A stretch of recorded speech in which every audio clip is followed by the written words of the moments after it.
I've reviewed the data online, I've talked to a ton of college students. Everyone is missing this one question. It's time to make a video.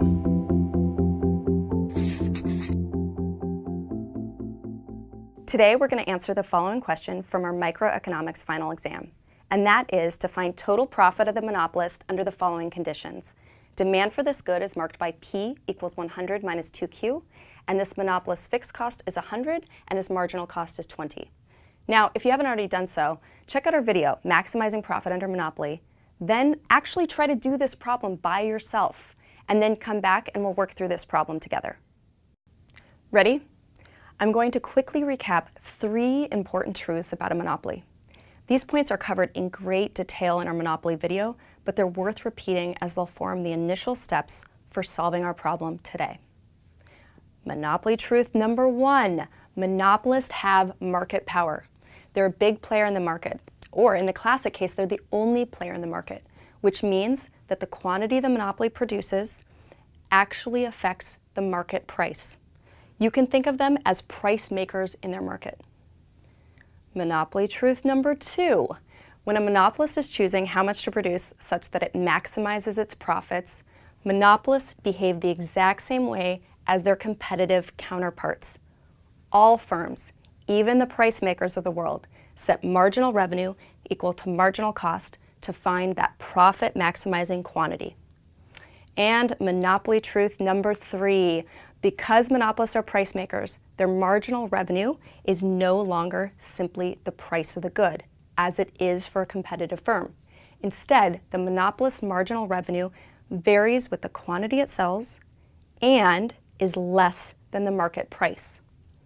As mentioned, these 3 truths form the initial steps for solving our problem today. First, we actually need to find the monopolist's marginal revenue curve. We then set marginal revenue equal to marginal cost, as we always do, to find that profit maximizing quantity. From there, we use quantity to find the firm's profit maximizing price. And finally, once we have the monopolist's price and quantity, we can then find the monopolist's total revenue and total cost to solve for profit.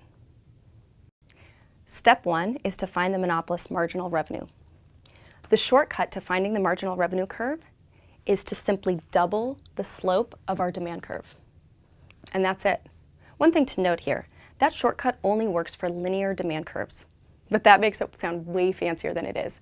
A linear demand curve is literally just a straight line. Now, if you'd like me to derive the marginal revenue curve in a future video, just let me know by voting at the end.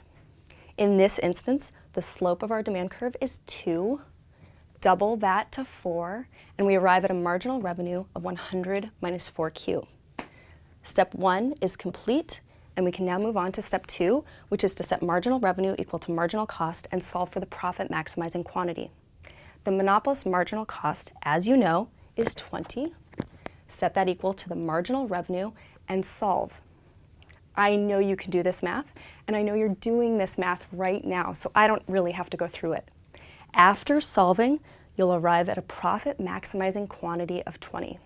Step 2 is done, and we can now move on to step 3, which is to find the market price. If the monopolist sells 20 units, what is the maximum price it can charge as the price maker?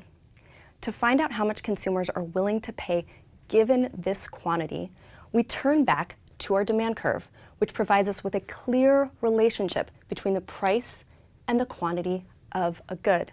Simply plug Q into the demand curve and solve for the maximum price the monopolist can charge.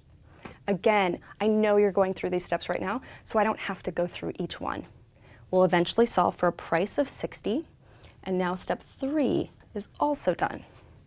We now have our monopolist's profit maximizing price and quantity. To find a monopolist's profit, or any firm's profit for that matter, we need to find how much money this firm is spending and subtract it from how much money this firm is making. Now, if you're an econ nerd like I am, that's just another way of saying find total costs and subtract it from total revenue. Total cost, as you know, is fixed cost plus variable cost. And we know from the initial conditions that fixed costs are 100 and marginal costs are 20.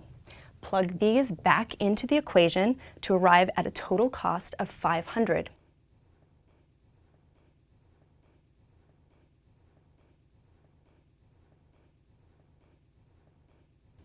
Total revenue is simply the units sold, or the quantity, times the price.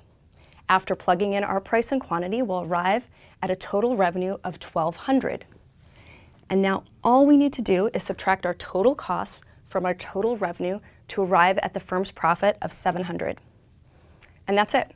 As always, please let me know what other concepts and questions you'd like me to cover. And if you'd like to challenge yourself, we've included some additional questions for you to try at the end. Thanks.